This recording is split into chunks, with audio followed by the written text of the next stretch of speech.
우리에게 주시는 하나님의 말씀은 에베소서 6장 1절에서 3절까지의 말씀입니다. 신약성경 316쪽입니다.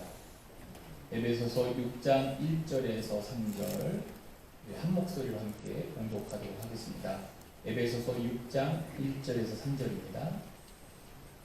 같이 읽습니다. 자녀들아, 주 안에서 너희 부모에게 순종하라. 이것이 옳으니라. 내 아버지와 어머니를 공경하라. 이것은 약속이 있는 첫 계명이니 이로써 내가 잘되고 땅에서 장수하리라. 네.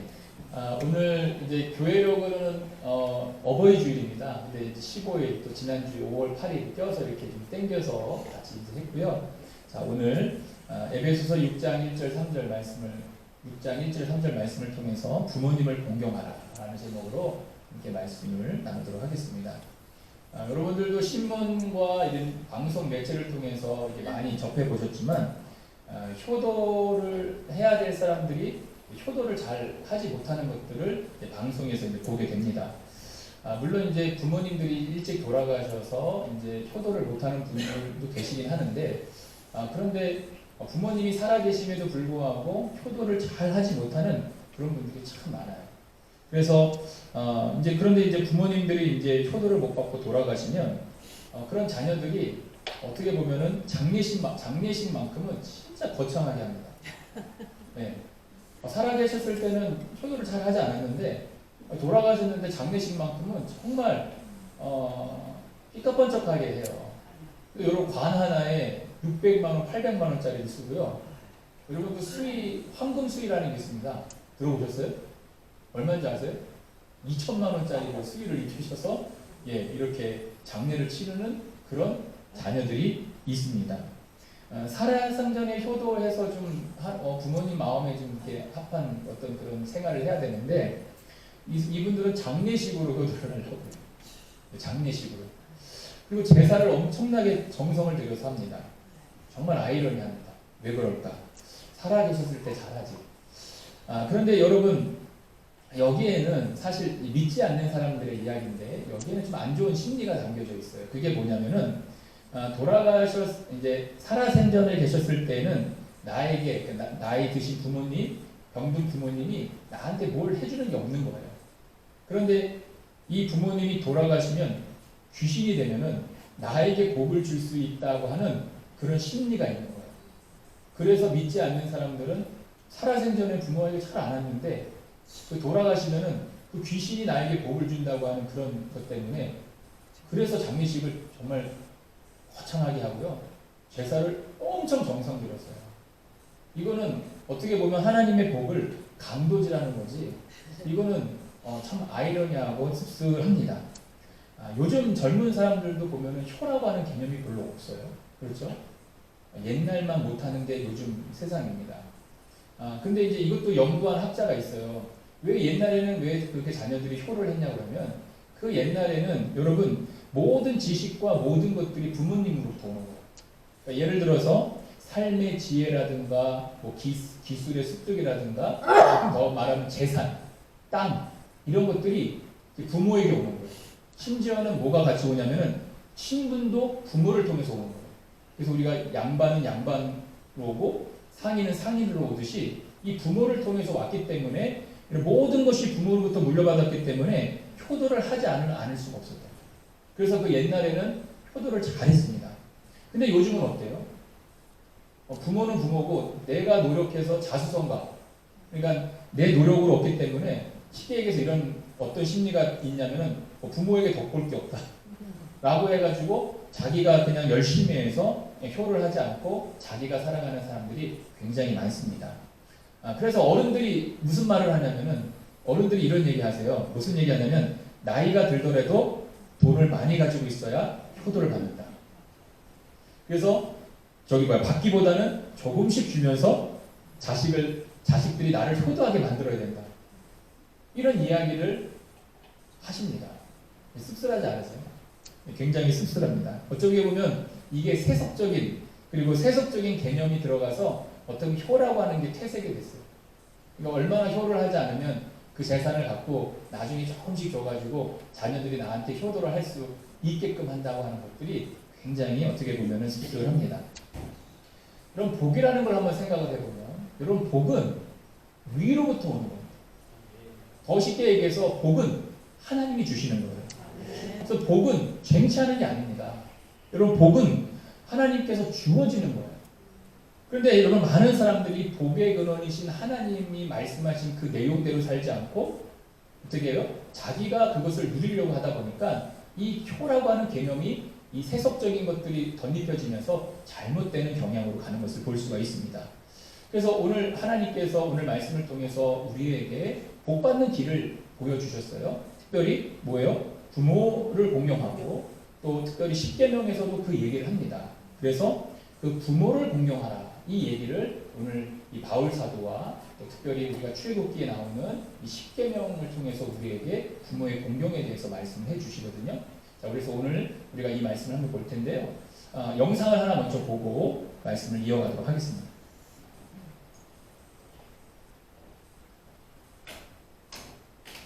청순이 아빠, 진영이 아빠, 한국이 아니야. 자.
청순이 아빠, 김용봉, 난 신왕철 아빠 신현기. 이영근입니다. 큰아들이. 저 영우 아버지 되는 사람입니다. 조유석 아빠, 진영이 아빠, 성함은 김성도.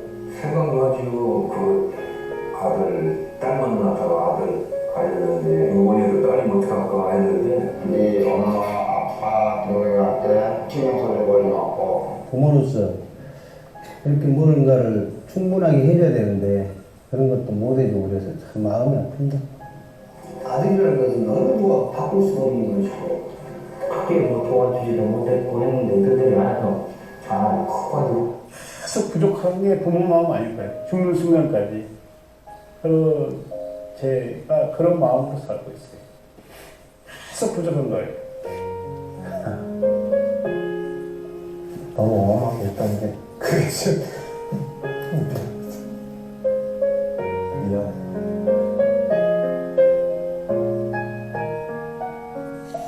항상 난 부족하고 항상 미안하다. 미안하다 참 모든 것이 부족하고 못 가르치고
네, 여기까지 보겠습니다. 우리가 이제 이 어버이날 이제 이 말씀을 통해서 다시 한번 깨닫는 것은 참 부모님들이 자녀들을 굉장히 사랑해요. 아까도 그렇게 어떤 아버지께서 잘 못해준 게 너무 마음이 아프다고, 공부도 더 가르치고 싶었는데 못했다고, 이런 것들이 다 부모님 마음이 느껴집니다. 이 영상을 보면서 다시 한번 부모님의 사랑에 대해서 한번 생각해 볼 수 있는 오늘 하루가 됐으면 좋겠습니다. 자, 오늘 본문 1절을 한번 보면, 오늘 본문 1절에서 이렇게 나옵니다. 자녀들아, 주 안에서 너희 부모에게 순종하라. 이것이 옳으니라. 이렇게 말합니다. 여러분, 자녀에게 있어서, 자녀들의 입장에서 순종하라는 것이 무슨 말이냐면은, 결국은 부모의 조언에 귀를 기울인다는 것이 이게 순종입니다. 그러니까 부모의 조언에 귀를 기울인다. 결국 이게 뭐냐면은, 부모가 하나님의 권위 아래 있는 모습을 보이는 부모가 그 자녀에게 이 순종의 모습을 보여주는 거예요. 그래서 그 자녀가 쉽게 해서 부모가 하는 말에 대해서 그 말을 듣고 순종하는 겁니다. 결국 부모가 하나님의 권위 아래 있는 모습을 보여줘야 되는데, 부모들이 이런 모습들을 우리가 잘 보여주지 못했다는 게 참 안타깝습니다. 자, 이것을 우리가 이제 이 가정으로 한번 이야기를 해서 한번 이어가 보면은, 그럼 가정이라고 하는 핵심은 뭐냐면, 남편과 아내, 쉽게 얘기해서 부모가 핵심입니다. 그리고 그 부모를 통해서 낳은 자녀가 이 가정의 핵심이죠. 그런데 하나님께서 이 자녀 교육을 1차적으로 누구한테 맡기셨냐면은 부모에게 맡겼어요. 그래서 요즘 젊은 부모님들이 착각하는 게 뭐냐면, 아이들을 유치원에 보내고 어린이집 보내고 초등학교 보내고 중고등학교 보내면 교육이 끝나는 줄 알아요. 근데 그렇지 않습니다. 아이들이 그 유치원에 가고 어린이집에 가고 초등학교, 중학교, 고등학교 가서 배우는 건 뭐냐면 지식을 배우는 거지, 이 아이들이 이 부모로부터 배우는, 방금 얘기했던 권위 아래에서 순종하는 모습을 가정에서밖에 배울 수가 없어요. 그래서 이 권위 아래 순종하는 모습을 못 배우는 아이들이 학교에서도 잘 못합니다. 이게 참 하나님께서 우리에게 1차적으로 주신 이 가정에게 하나님께서 맡기신 이 교육을 1차적으로 부모에게 맡겼다는 거예요. 그래서 이 부모는 하나님을 대신하는 권위를 가지고 있습니다. 이 보이지 않는 하나님과의 관계를, 이 부모가 하나님의 권위 아래 있으면 이 보이지 않는 하나님을 이 아이들이 누구를 보고 하나님을 섬기냐면 이 권위 아래 있는 이 부모를 통해서 보이지 않는 하나님 앞에 순종할 수가 있는 거예요. 누가복음 2장 51절 말씀을 보면 이런 말씀이 있습니다. 예수께서 함께 내려가사 나사렛에 이르러 순종하여 받드시더라. 그 어머니는 이 모든 말을 마음에 두니. 여러분, 여기 이제 보면은 이 예수님께서는 하나님의 권위를 가지신 분이에요. 그런데 이 땅에서 어머니, 자기 육신의 어머니한테 어떻게 했죠? 순종하여 받더라. 그러니까 예수님께서는 하나님의 어떤 그 권세를 가지고 있음에도 불구하고 이 땅 위의 부모에게 뭐예요? 복종하셨다. 이것을 누가 봤을까요? 제자들도 보고, 그리고 더 많은 제자들이 봤다. 그리고 예수님께서는 어떤 능력 행하심만 보여주신 게 아니라 그 예수님은 부모에게 어떻게 해야 되는지를 몸소 보여주셨어요. 하늘의 권세를 가지고 계시는 메시아이지만 이 땅에서 육신의 부모에게 복종하셨어요. 이것을 제자들에게도 보였고요, 우리에게도 이 시간 우리에게도 말씀을 해주시는 겁니다. 그래서 여러분, 부모와의 옳은 관계가 하나님과의 옳은 관계로 가는 거예요. 그래서 여러분, 우리가 해야 될 게 뭐냐면 하나님과의 올바른 관계를 맺어야 돼요. 그래야지만 보이지 않는 하나님을 이 자녀들이 우리를 통해서 그 하나님 앞에 나가는 거예요. 그래서 우리 부모들이 첫 번째로 해야 될 게 뭐냐면 우리 자녀들이 부모에게 순종하는 것을 가르쳐야 돼요. 그러기 위해서는 어떻게 되죠? 우리가 순종하는 모습을 보여줘요. 우리가 순종하는 모습을 보여주지 않으면서 자녀들한테 나한테 순종해라, 여러분, 그거는 어불성설입니다. 그래서 여러분, 자녀가 하나님 말씀에 순종할 수 있도록 우리가 그렇게 교육을 해야 돼요. 근데 반대로 자녀들이 하나님 앞에 나아가고 하나님을 섬기려고 하는데 그 자녀들을 섬기는 것을 막는 부모들도 있어요. 참 이것도 아이러니합니다. 결국 그 말은 무슨 말이냐면은 하나님의 축복을 막는, 하나님의 축복을 자녀들이 받는 것을 막는 것을 누가 하냐면은 부모들이 하는 거예요. 이게 그 가정의 둘레 안에 그 모습이 담겨져 있어요. 그래서 우리 아이들을 정말로 잘 키우고 싶다면 하나님 앞에 먼저 내가 순종하고 부모를 공경하는 모습을 우리 자녀들한테 보여줄 때에 자녀들이 볼 수 있는 거예요. 그래서 여러분들이 그런 은혜를 가졌으면 좋겠습니다. 그래서 여러분 순종은 여러분 아무나 할 수 있습니다. 그러나 공경은 여러분 사랑하는 마음과 이 존경하는 마음이 없으면 절대로 할 수 없습니다. 여러분 예를 들어서 우리 아이들 중에 이런 애들 보잖아요. 막 주먹 꽉 쥐고 막 이를 바들바들 그러면서 뭐 입술 바들바들 떨면서 엄마가 시켰으니까 하는 거야. 막 이런 애들 봤죠. 엄마가 시켰으니까 하는 거야. 그래서 너 그랬냐? 왜 갑자기 엄마가 널 쳐다보니? 이를 막 바들바들 걸면서 엄마가 시켰으니까 하는 거야. 이렇게 얘기하는 애 있어요. 그러니까 순종은 할 수 있어요. 존경하는 마음과 사랑하는 마음이 없어도 할 수 있어요. 그러나 공경은 존경하는 마음과 순종하는 마음이 없으면 절대 할 수 없어요. 그래서 하나님께서 공경에 두 가지 약속을 우리에게 허락해 주셨잖아요. 그 두 가지 약속이 뭐죠? 자녀가 잘 되고 땅에서 장수하는 거예요. 그럼 생각을 해보세요. 이 잘 된다는 게 뭘까? 여러분 이 자녀가 잘 된다는 게 뭘까? 생각해 보셨어요? 여러분 잘 된다는 것은 모든 일이 형통한 거예요. 여러분 생각을 해보세요. 부모가 자녀를 잘 해주는 게 어디까지 잘 해줄 수 있을까요? 여러분이 부모님들이 자녀들을 어디까지 잘 해줄 수 있겠어요? 여러분이 지금 가지고 있는 한도 내에서 어디까지 잘 해줄 수 있겠습니까? 어디까지 메꿔줄 수 있겠어요? 어디까지 인도해 줄 수 있습니까? 하나님이 도와주시지 않으면은 절대로 형통한 은혜가 없다는 것을 우리가 알아야 됩니다. 결국 잘 된다는 것은 무슨 말이냐면 하나님 앞에 잘 되는 거예요. 이것이 가장 효과적인 방법. 우리 자녀들을 주님 안에서 순종하는 자녀로 키우는 것은 그러면 우리에게 주신 하나님의 사명인 것을 깨달았으면 좋겠습니다. 그럼 장수한다는 것, 이 장수한다는 게 뭘까요? 자기 힘으로 장수를 얼마큼 할 수 있을까요?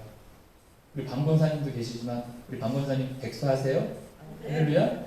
건강하게, 총기가 흐려지지 않으시고 건강하게 걸어 다니실 수 있게 백수하시고 나 이제 갈란다 하시고 주님 부르시면 가시면 될 것 같아요. 우리가 그것을 위해서 기도해야 됩니다.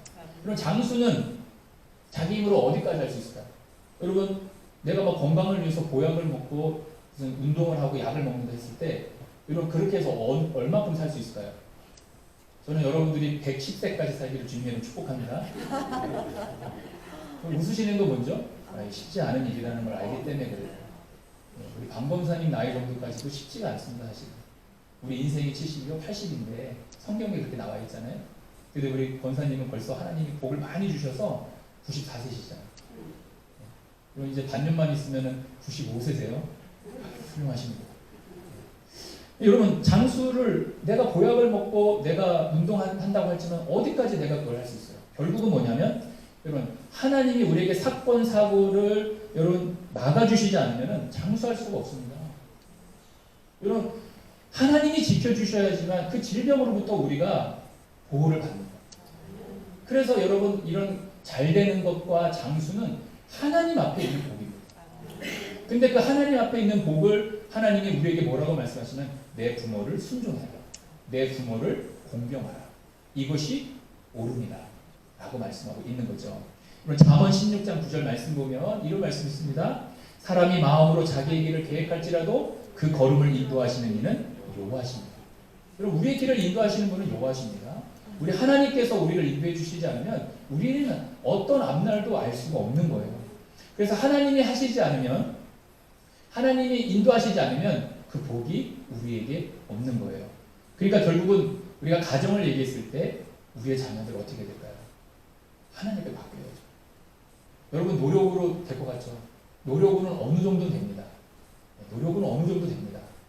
근데 그 이후의 삶은 하나님께 바뀌어요. 여러분 그래서 이 가정이라는 게 굉장히 중요합니다. 그럼 여러분 어떻게 가르쳐야 될까요? 이 자녀들을 어떻게 가르쳐야 될까요? 여러분 자녀는 부모의 거울이라고 했습니다. 들어보셨죠? 자녀는 부모의 거울입니다. 이 말은 무슨 말이냐면 본대로 행한다는 말이에요. 본대로 행합니다. 여러분 저희 아이들 여기서 있지만 있었던 일 다 얘기합니다. 아찔하죠? 있었던 일 다 합니다. 저 정도 커야 인격이 있어서 얘기를 안 하는데 쟤네들은 너무 그 천진난만해서 다 얘기합니다. 위로해줘요.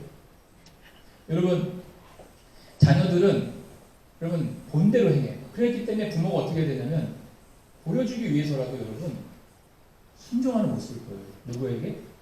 부모에게. 그리고 용돈도 잘 드려야 돼요. 아니면 안 하시는 거거든요. 용돈 드리는 걸 보여줘야 돼요.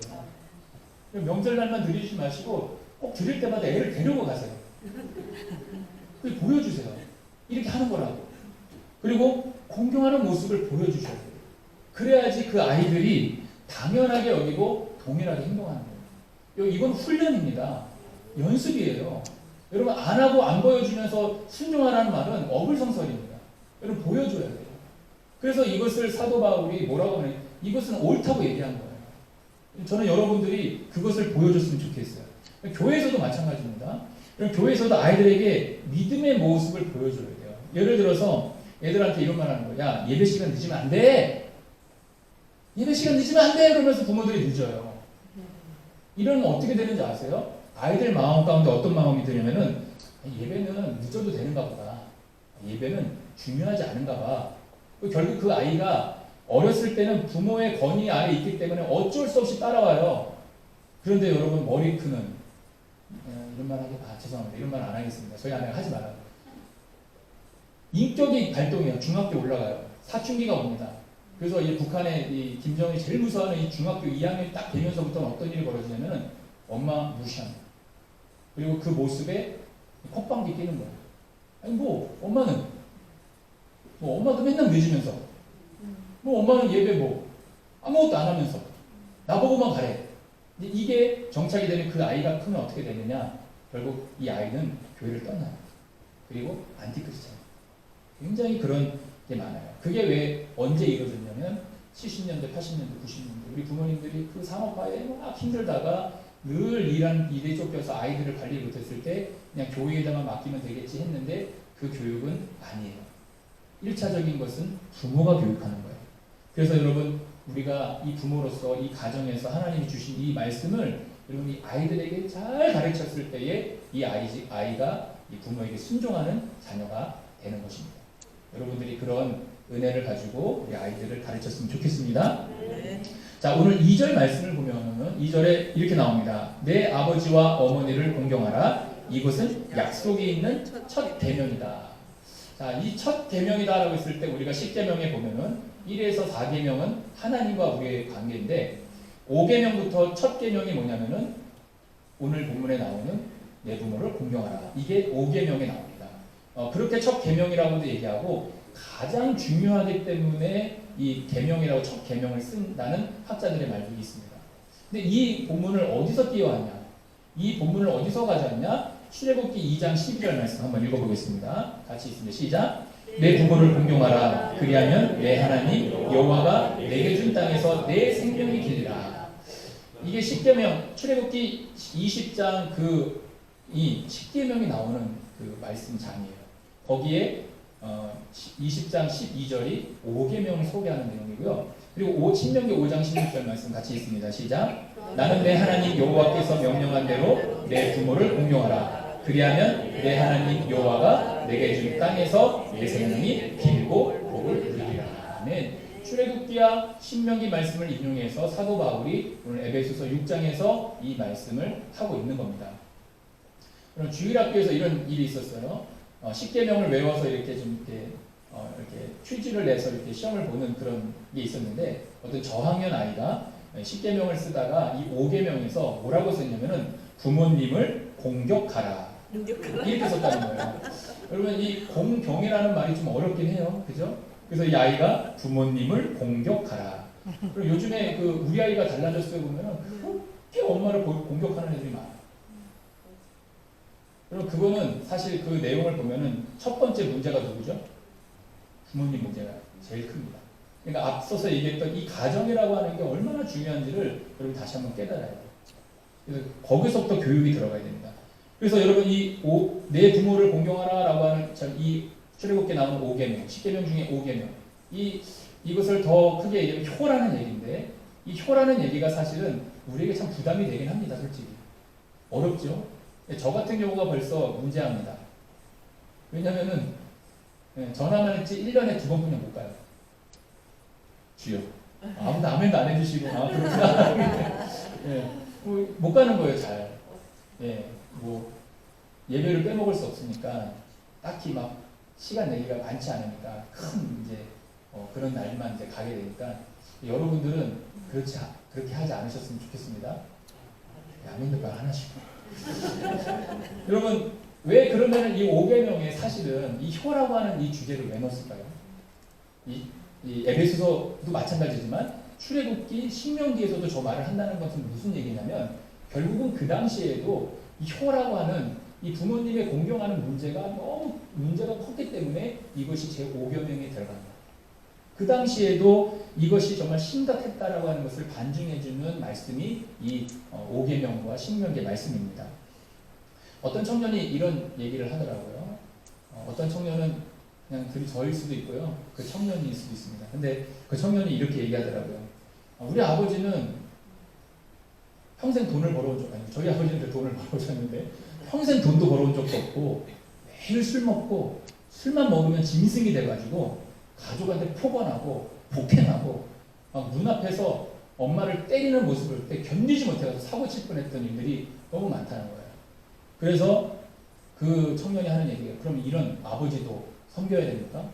이 아버지도 공경해야 됩니까? 라는 질문을 한 거예요.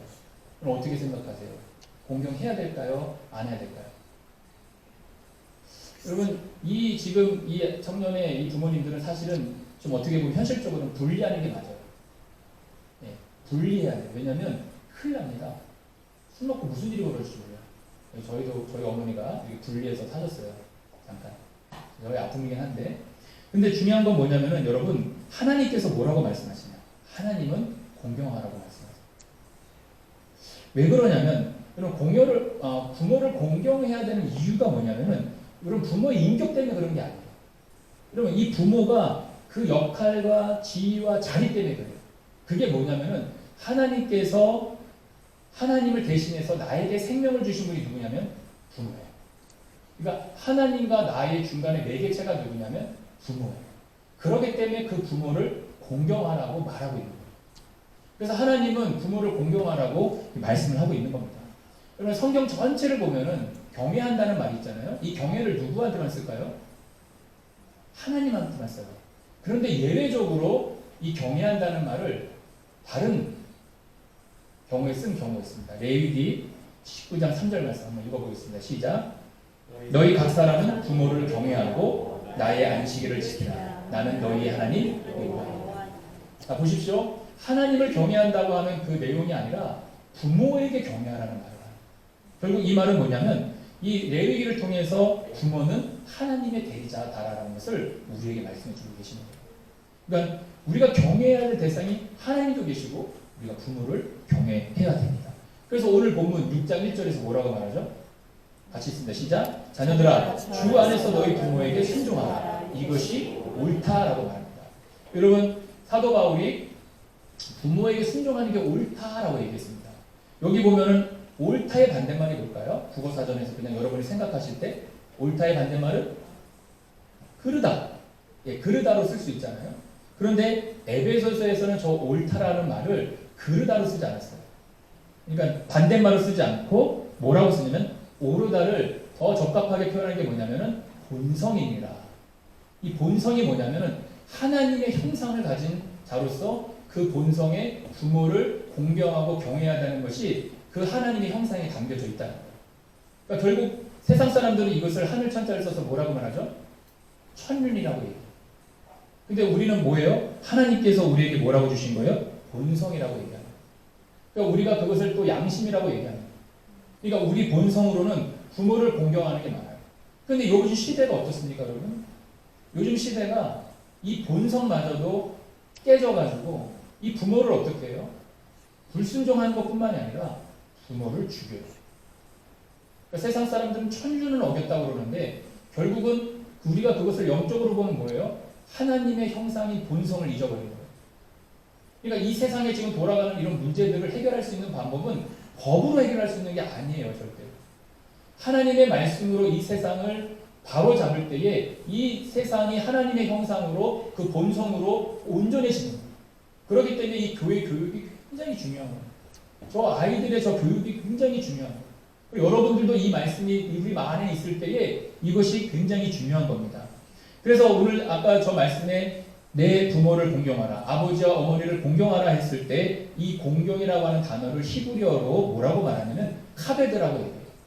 이 카베드라고 하는 말을 세 가지 용법으로 사용했습니다. 그 당시 히브리 사람들이. 첫 번째를 뭐라고 사용했냐면 저울에 물건을 다룰 때 이 카베드라고 하는 단어를 썼고요. 두 번째로는 상대에게 영광을 돌립니다 라고 할 때 이 카베드라고 하는 단어를 썼어요. 세 번째는 뭐라고 썼냐면 무겁다 나를 넘어서 비중이 있다, 중요하다 라고 하는 단어를 썼어요. 그래서 그 당시 히브리 사람들이 이 공경이라고 하는 말을 히브리 사람들이 뭐라고 썼냐면 비중이 있다, 무겁다 이렇게 사용한 거예요. 그러니까 무슨 말이에요? 부모를 공경하는 말이 무슨 말이에요? 부모를 중요하게 여겨. 아멘. 부모를 중요하게 새기라라고 이렇게 말씀을 하고 있는 겁니다. 그런데 여러분 우리 이 시대를 한번 보세요. 부모의 권위 중에 아버지의 권위는 어떻게 됐죠? 완전 땅에 떨어졌습니다. 이 아버지의 권위가 땅에 떨어졌어요. 이 말세 징조죠. 로마서 1장 29절 30절 보면은 이 말세에 어떤 일이 벌어지냐 한번 같이 한번 읽어보겠습니다. 시작. 곧 모든 불의, 추악, 탐욕, 악의가 가득한 자요, 시기, 살인, 분쟁, 사기, 악독이 가득한 자요, 수근수근하는 자요, 비방하는 자요, 하나님께서 미워하시는 자요, 능욕하는 자요, 교만한 자요, 자랑하는 자요, 악을 도모하는 자요, 부모를 거역하는 자요. 그럼 말세의 징조가 뭐냐면 부모를 거역한다는 거예요. 부모를 거역한다는 거예요. 여러분들도 한번 들어보신 적 있겠지만 여러분 우리 자녀들을 좋은 대학에 보려면 세 가지가 필요하다 했습니다. 첫째로는 할아버지의 재력, 두 번째로는 엄마의 정보력, 세 번째가 뭔지 아십니까? 아버지의 무관심, 아빠의 무관심. 이거 너무 씁쓸한 이야기입니다. 이 가정에서 아버지의 권위가 얼마나 땅에 추락했는지를 보여주는 그냥 하나의 예 같은 이야기입니다. 여러분 아버지들이 사실은 아까도 영상에 봤지만 그 아버지들이 뭐라고 말해요? 못해준 게 너무 마음이 아파. 잘해주고 싶었는데 너무 엄했던 게 이런 식으로 아버지들이 이야기를 해요. 그 아버지 엄하지만 그 마음 깊은 곳에 그 자녀에 대한 사랑이 넘치시잖아요. 근데 그 아버지들이 여러분 가정을 도외시할 수밖에 없었던 사건이 뭐죠? 야근한다, 특근한다, 또 뭐 원자, 투자, 쓰리자 막 이렇게 하는 이유가 뭐예요? 가정을 위해서 그랬어요. 그런데 그 자녀들이 그 부모들에게 뭐라고 해요? 심지어 지금 아버지의 무관심이라고 얘기하는 것처럼 왜 사는지 모르겠다. 이렇게 이야기합니다. 애들. 이게 지금 아버지들이 이 세상에 처한 상황이에요. 왜 사는지 모르겠다. 그럼 이게 요즘에만 있었던 일이 아닙니다. 사무엘상 2장 29절 가면은 이 얘기가 무슨 얘기냐면 엘리의 제사장 아들 홈리와 비나스 얘기예요. 이 엘리가 실수한 거죠. 제사장인데 이 아들들이 제사장의 역할을 하는데 하나님을 알지 못해서 그 성전에서 엄청난 일을 합니다. 재물을 드리기도 전에 뺏어가고 성전에서 하면 안 되는 짓도 하고 여러 가지를 해요. 근데 그것을 엘리가 감싸줘요. 자 여기 한번 보겠습니다. 그래서 하나님께서 이 사무엘상 2장 29절은 뭐냐면 이 엘리의 집안을 하나님께서 저주하시는 내용 중에 하나예요. 자 한번 근데 그것을 뭐냐면 꼬집는 얘기예요. 엘리의 잘못을 꼬집는 얘기를 지금 하십니다. 같이 있습니다. 시작. 너희는 어찌하여 내가 내 처소에서 명령한 내 재물과 예물을 밟으며 내 아들들을 나보다 더 중히 여겨 내 백성 이스라엘이 드리는 가장 좋은 곳으로 너희들을 살찌게 하느냐. 여러분 이 사무엘상 2장 이때가 언제냐면 사사시대 마지막입니다. 그러니까 이 사사시대 말기인데 여기 보면 저기 노란 글씨에 내 아들들을 나보다 더 중히 여겨라고 했을 때 나보다 할 때 나가 누구냐면 하나님이에요. 그러니까 결국은 뭐냐면은 엘리가 하나님보다 그 하나님 자리에 누굴 갖다 놓은 거예요? 자기의 자녀들을 갖다 놓은 거예요. 그러니까 결국 이게 무슨 말이에요? 지금 현재 시대로 가져오면 이게 뭐냐면은 자녀들을 어디에 놓은 거예요? 아버지의 권위를 무시하고 그 아버지의 권위의 자리에다가 자녀들을 거기다 놓은 거예요. 결국 무슨 말이냐면은 자녀들을 우상화시킨 거예요. 자식이 우상화가 됐습니다. 자식이 우상화가 됐습니다. 여러분 오늘날과 별반 다르지 않아요. 여러분 자식이 귀하지 않은 자식이 어떻게 있습니까? 귀합니다. 근데 아버지의 자리를 소홀히 하면서까지 그 자녀를 그렇게 아버지의 자리나 하나님 자리에 놓는다는 것은 우상숭배하는 것입니다. 여러분 정말 자녀들을 위해서라도 아버지의 권위를 인정하셔야 돼요. 그리고 여성분들 진짜 중요합니다. 아버지의 권위를 무시하고 내 자녀가 잘 되게 한다는 것은 안 맞습니다. 절대 잘 안 됩니다.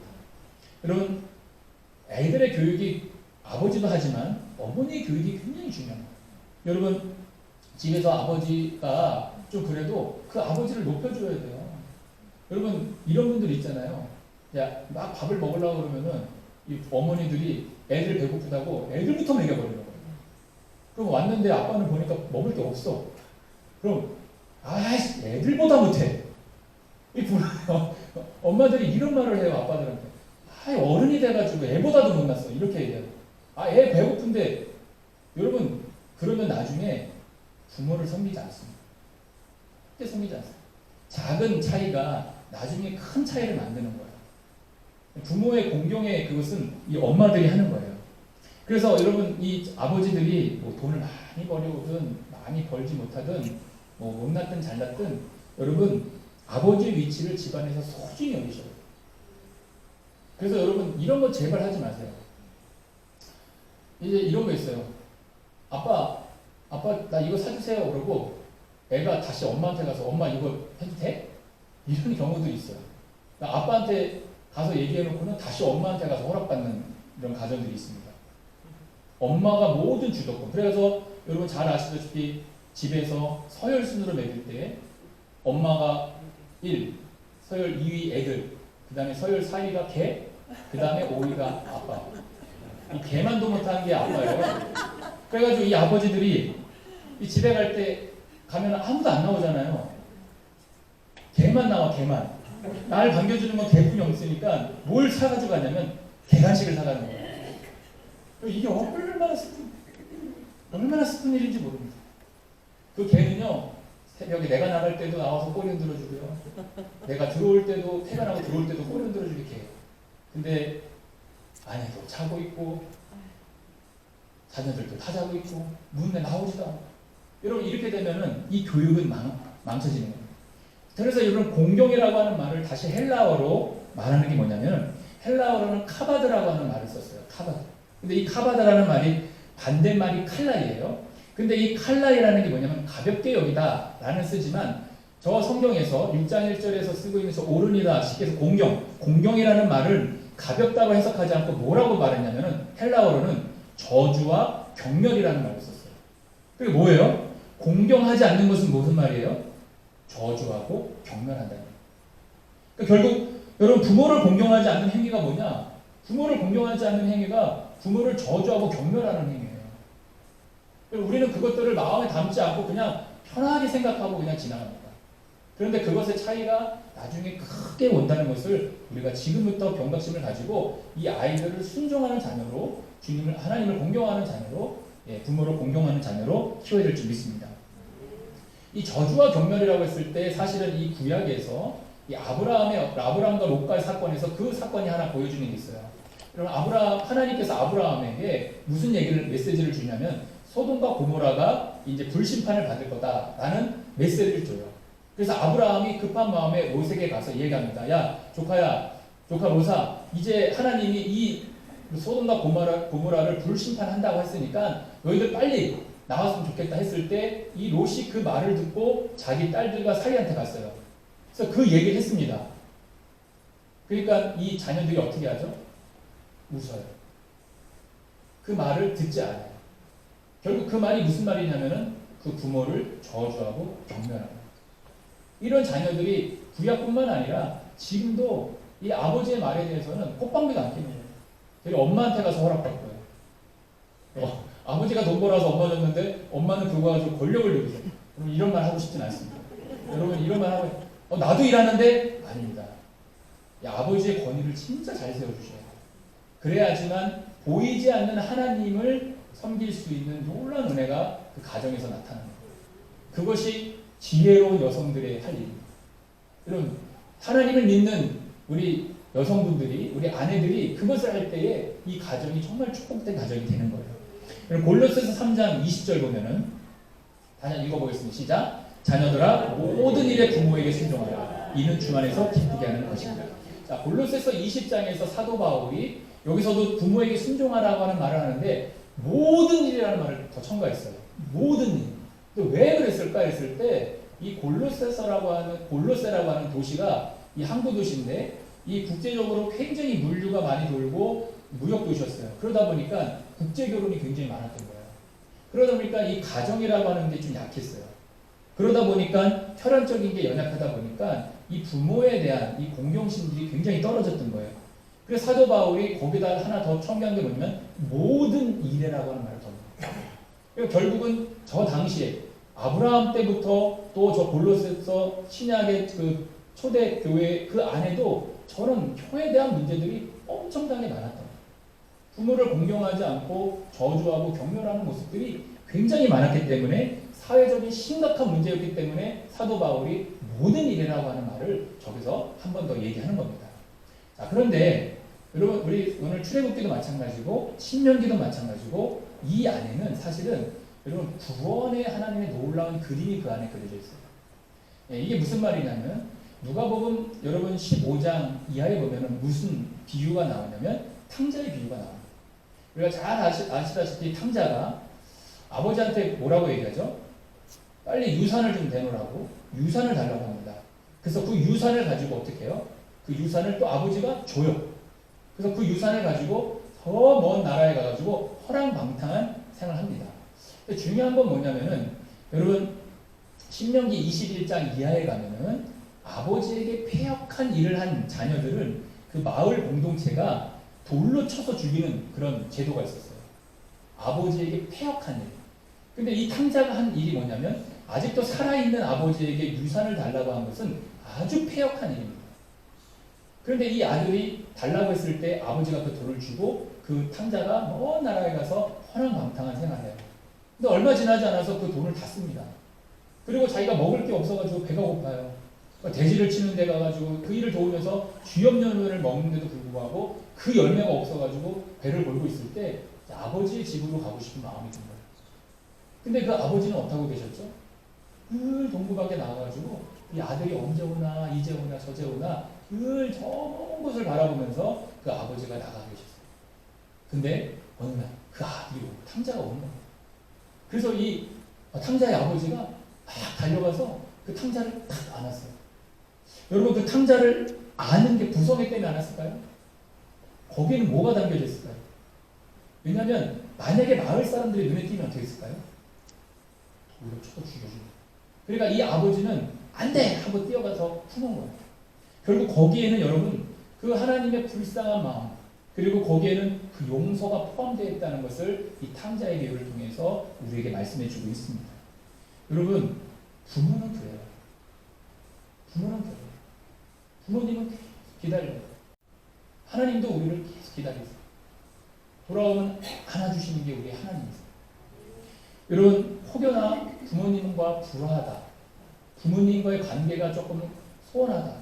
그런데 그 이유를 보면은 뭐 엄청난 일이 아니에요. 어떻게 보면 감정이 상해서 불화하는 경우가 굉장히 많습니다. 사실 여러분 생각해 보세요. 아버지 어머니 그냥 아빠 엄마 하면 해결되는 문제를 내 자존심 때문에 그것이 해결이 되지 않아서 불화하는 가정들이 굉장히 많습니다. 여러분 부모님과 불편한 관계를 갖지 마시고 오늘 꼭 전화하시라. 지난주에 찾아뵀어도 오늘 가셔서 전화하세요. 아멘도 안 하시네요. 네. 여러분 가깝게 계시면 찾아뵈면 더 좋습니다. 왜냐하면 시간이 그렇게 많죠. 우리 부모님들이 오래 사실 것 같죠? 절대 그렇지 않습니다. 영원히 내 곁에 머물러 계실 것 같죠? 그렇지 않습니다. 최고의 효도가 뭘까요, 여러분? 하나님을 알지 못하고 계시는 부모님이 계시다면 여러분 예수님을 전할 수 있는 저와 여러분이 되었으면 좋겠습니다. 그게 언제냐? 바로 오늘이에요. 오늘 꼭 전화하세요. 아멘도 안 하세요. 오늘 꼭 전화. 아니 목사가 이렇게 얘기하면 그래서 아멘 한번 하시고 혹여나 부모님이 지금 다 돌아가서 안 계시면 전화 기도하세요. 저도 저희 아버지한테 좀 전화 좀 하려고요. 아이고 그렇게 끝으로 가셔가지고 끝에 계시니까 좋아요? 네, 한번 전화하려고 해요. 네, 전화 한번 하세요. 만약에 부모님 안 계신다 장인장모 계실 거 아니에요. 아니 대답도 안 하시네. 자, 내 부모를 공경하라. 여러분 하나님의 명령입니다. 그리고 그것이 옳다고 얘기했습니다. 그것을 하는 것은 바로 오늘 부모님을 이렇게 전화하세요. 왜냐? 부모님은 우리를 기다려 주시지 않습니다. 기도하겠습니다. 할렐루야. 걸어가신 아버지 하나님, 부모님을 공경하라고 하는 이 말씀이 어렵지만 우리가 그 말씀을 붙들어서 이 부모를 공경할 수 있는 마음을 허락하여 주시옵소서. 시간이 많은 것 같지만 그렇지 않습니다. 주님, 우리가 그 말씀대로 순종해 살아갈 수 있도록 우리를 인도하여 주시옵소서. 감사드리며 예수님의 이름으로 기도드리옵나이다. 이 시간 환우들을 위해서 기도하겠습니다. 우리 아픈 부위에 손을 얹어주시면 위하여 기도하겠습니다. 살아계신 하나님 아버지, 이 시간 우리 교우들 가운데 환우들을 주님의 손에 중보하여 올려드립니다. 하나님께서 환우들을 받으시고 긍휼히 여기시며 질병의 고통으로부터 건져 주시옵소서. 우리 주 예수 그리스도께서 채찍에 맞으심으로 너희가 나음을 얻었다는 주님의 대속의 은혜를 의지하여 이 시간 믿음으로 손을 얹어 싸우니 손을 얹은 곳에 주님께서 친히 안수하여 주시옵소서. 주님의 흘리신 보혈의 피를 발라 주시옵소서. 이 시간 우리의 모든 질병을 계속하신 우리 주 예수님의 이름으로 명하노니 우리 가운데 있는 모든 육체의 질병은 떠나갈지어다. 하나님께서 창조하신 우리의 몸과 마음은 하나님께서 원래 창조하신 대로 그 기능이 회복될지어다. 예수님의 이름으로 기도드리옵나이다. 아멘. 우리 다 같이 일어나셔서 우리 파송의 찬양 예수의 길 함께 찬양하시겠습니다.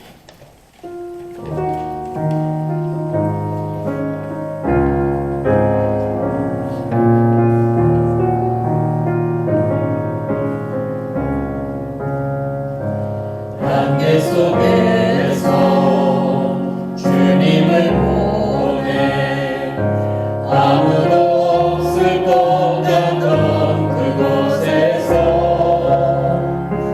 손 내미셔서 나를 붙드네 길 곳으로 너가던 그곳에서 주 말씀하시네 내 손 잡으라고 내가 곧 길이요 진리 생명이니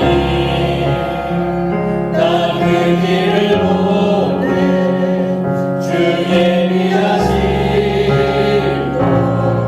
다른 길로 돌아서지 않으리 예수의 길 그 좁은 길 나는 걷네 주 손잡고 그 무엇도 두렵지 않네 주님 주신 약속 내게 있으니 세상의 그 험한 길 승리하네 성령으로 그 무엇도 바라지 않네 저 하늘에 내 소망 있으니. 축하하겠습니다. 이제는 우리 구주 예수 그리스도의 은혜와 아버지 하나님의 극진하신 사랑하심과 성령님의 내주 교통하심이 우리 부모님에게 순종하고 공경하는 우리 성도님들 머리 위에 그리고 그 가정과 사업장과 일터 위에 지금부터 영원토록 함께하옵시기를 간절히 축원하옵나이다. 아멘.